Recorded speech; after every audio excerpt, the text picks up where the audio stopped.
Hello and welcome back to the Fantasy Playmakers. What's up, guys? Coming to you again with another division breakdown. I believe we have two left, and today it's going to be the NFC North.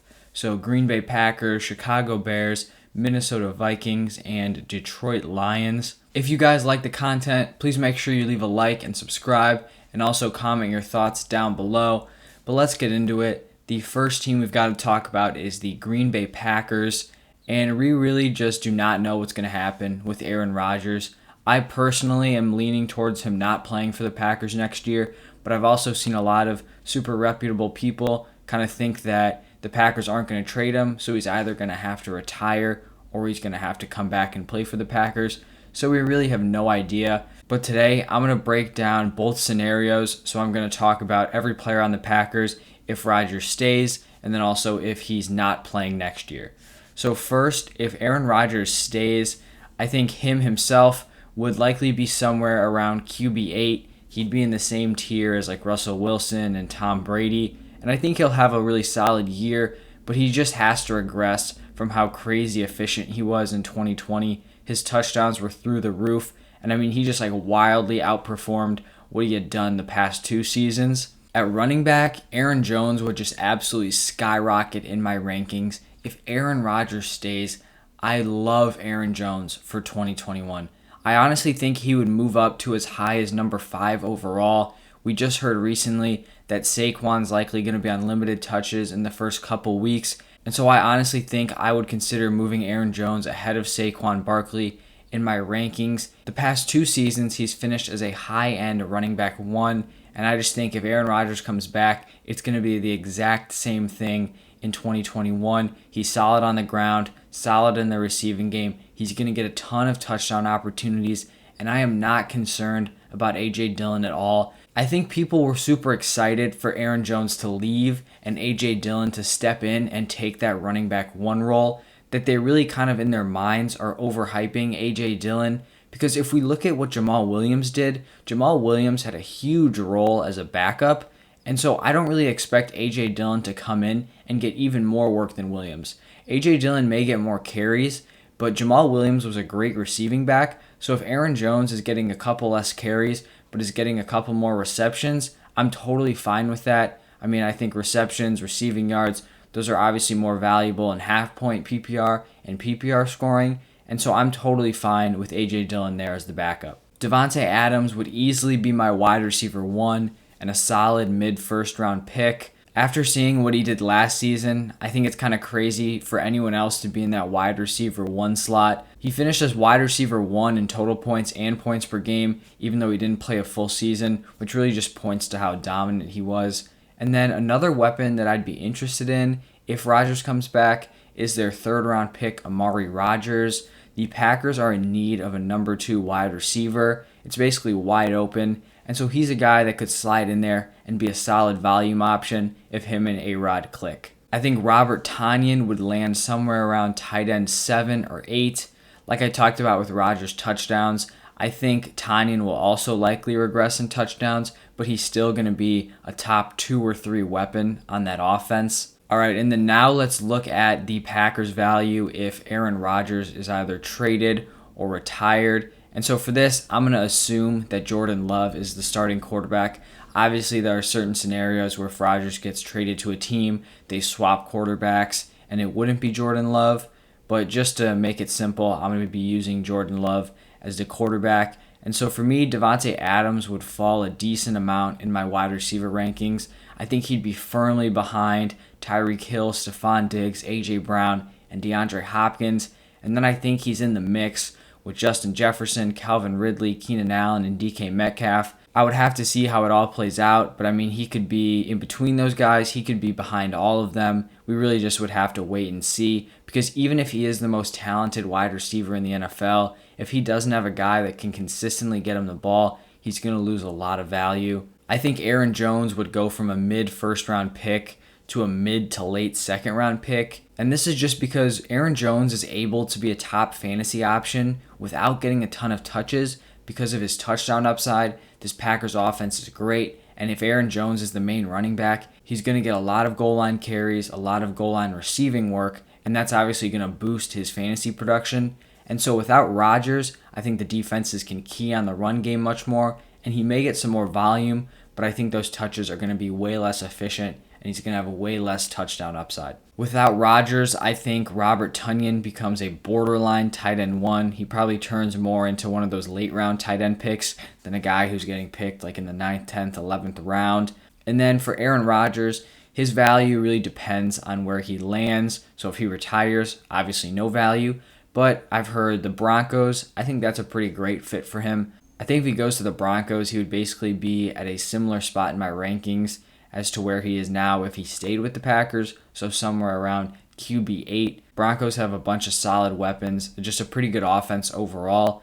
But then there's also been talk about him going to the Raiders. If he goes to the Raiders, I think his fantasy upside goes down a ton because, the Raiders just don't have those weapons, and he doesn't have the wheels as a running quarterback to get those extra points. And so even if he is a top-tier quarterback in terms of talent, without a solid offense around him, it would be hard for him to finish as a mid-tier quarterback 1. All right, now let's move on to the Chicago Bears.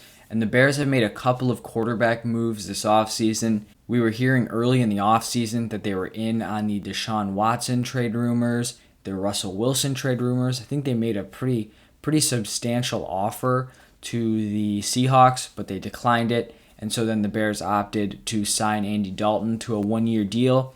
And then the opportunity presented itself in the draft, and they traded up to pick Justin Fields in the first round. In my opinion, both Andy Dalton and Justin Fields are upgrades over Trubisky. And so I expect Andy Dalton to start the season, and then we'll likely see Fields later in the year. Maybe Dalton plays well, and he just gets to sit a year behind Dalton. But I think if stuff starts to go bad, Matt Nagy's going to want to get his future quarterback. His job is basically relying on Justin Fields getting in there and playing well. And so I think we probably will see Fields later on in the year. Just, take a look to see if he's ready to lead the team, because this is a team that's probably going to be in the mix for the playoffs. I think Allen Robinson will probably finish as a lower tier wide receiver 1, which is what we've seen a lot in his career. He has all the talent and potential in the world to be a top tier fantasy asset, but he just hasn't had the opportunity to play with even a mediocre quarterback. Basically every quarterback he's played with has been like bottom 5 in terms of NFL rankings. And so there's definitely more hope at quarterback this year than there has been in the past, but it's still obviously not great. I think drafting Justin Fields is better for Allen Robinson's long-term fantasy production, assuming he would stay with the Bears, than it is for the short term, because we just don't really know what we're going to get out of Justin Fields as a rookie. Another weapon on this team is Darnell Mooney, who I think a lot of people like as a potential late-round wide receiver pick, and I really like Darnell Mooney's talent. I think he's a great route runner and just came in and played really well last year, but I just don't know if this offense can support another receiver. You've already got Allen Robinson, and I'm just not super high on this offense as a whole. So I like the player, but just not sure if he's going to get enough work. At the tight end position, I really like Cole Kmet's future. I think he's going to be a solid fantasy tight end in years to come, but I just don't see him being a realistic play this year. He didn't show me enough production last year for me to expect him to make a huge jump into fantasy relevancy this year. And then to finish up at the running back position, David Montgomery was a league winner for many people last year. He had that stretch of bad run defenses at the end and just absolutely feasted. But this year, I'm expecting some pretty serious regression. Last year, Montgomery took advantage of basically being the only capable running back in that backfield. They were getting Cordero Patterson carries because they were so thin. Tariq Cohen tore his ACL earlier in the season, and the Bears just did not have any depth. With Cohen coming back this year, he's going to cut into David Montgomery's targets a ton. And then they also went out and signed Damian Williams, who I think is a very capable backup running back, which means Montgomery doesn't have a monopoly on the carries anymore. And so even though he may have won you guys some championships last year, I would not have the same high expectations for him going into 2021, and I think he's more of a bottom-end running back too. Now let's take a look at the Minnesota Vikings. And the Vikings basically have solid fantasy options at every position.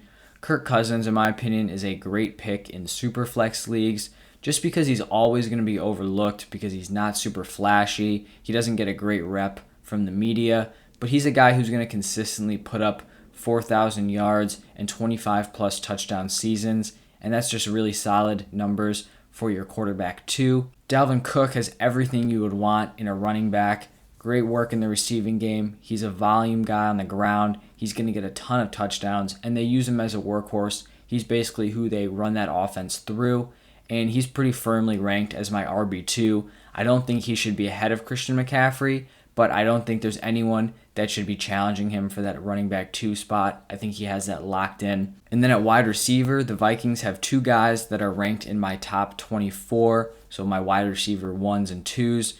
Justin Jefferson, for me, is a mid-tier wide receiver 1. I talked about him in a video where I compared him to DK Metcalf, where I broke down their 2020 seasons, talked about their fantasy outlook, and just kind of did a deep dive on both players. So go check that out if you haven't already. But so he's a guy I really like. And then Adam Thielen, even though he's likely to see touchdown regression this year, he's still going to be a wide receiver 2, assuming he doesn't fall off, in the yards or receptions department. I calculated his stats from last year, assuming that instead of having 14 receiving touchdowns, he had 9, and he still finishes as a lower end wide receiver 2. And I do think it's reasonable to expect touchdown regression just because he had 14 last year and had never had double-digit touchdowns before that. But, I think it's also a little bit unfair because Adam Thielen was a beast in the red zone. I mean, he was going up and making spectacular catches. And, maybe that turns more into his game. Justin Jefferson is a guy that's going to get a lot of attention from defenses. So maybe it opens things up for Adam Thielen in the red zone. So I guess we'll really just have to wait and see how he does in the touchdown department in 2021. At tight end, the Vikings have a potential breakout candidate in Irv Smith this year. He's a guy that a lot of people liked, but he was always playing behind Kyle Rudolph. But now Kyle Rudolph is gone, signed with the Giants, and so that gives Irv Smith the chance to be the main guy in that tight end room. And so it just remains to be seen how much work he's going to get. But right now he's going as a borderline tight end 1, so a guy that's going to be picked in those late rounds. All right, let's finish this video up by talking about the Detroit Lions. And the Lions are honestly pretty limited in terms of their fantasy options. They're not looking to be too solid in 2021. I think Jared Goff is probably somewhere in the bottom 8 starting quarterbacks. He struggled in that Rams system with Sean McVay, Robert Woods, Cooper Kupp, and so it's going to be hard to watch, in my opinion, for him with the Lions. It could get really rough really fast. But on a little more of a positive note, I think DeAndre Swift should be a pretty solid running back 2, and he just needs to be a focal point of this offense. It is a little bit concerning that they brought in Jamal Williams, who I think is also going to have a decent role. You'd like DeAndre Swift to be that workhorse, but I mean, they can't really mess it up because you just have to give someone the ball, and DeAndre Swift is going to be the most talented guy on that roster probably, so he just needs to be a part of the offense, and he's going to be helped out by them having a pretty solid O-line. I think that's honestly the best part of this Lions team. They've invested in their offensive line. They drafted Penei Sewell. They've been re-signing key players from that roster, and so they are starting their rebuild in an effective way. I think a lot of teams overlook the offensive line, so it's nice to see that they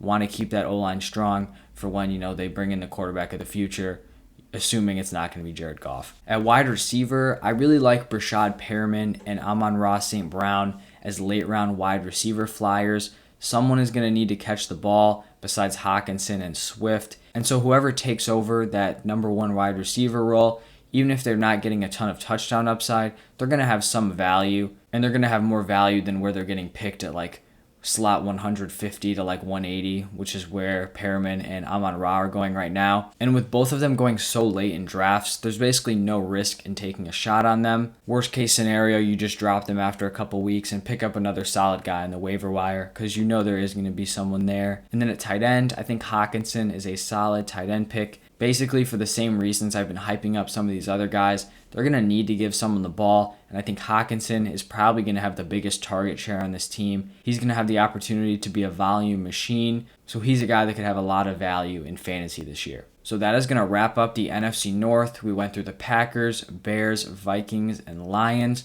We have one division left, and that's going to be the NFC South, so I'll be posting that tomorrow. If you guys enjoyed the video, please make sure you leave a like and subscribe. That really helps the channel out a lot, and I would appreciate it. And also let me know your thoughts down below, and I'll make sure to get back to you. Thank you guys for watching and listening. I'll see you tomorrow.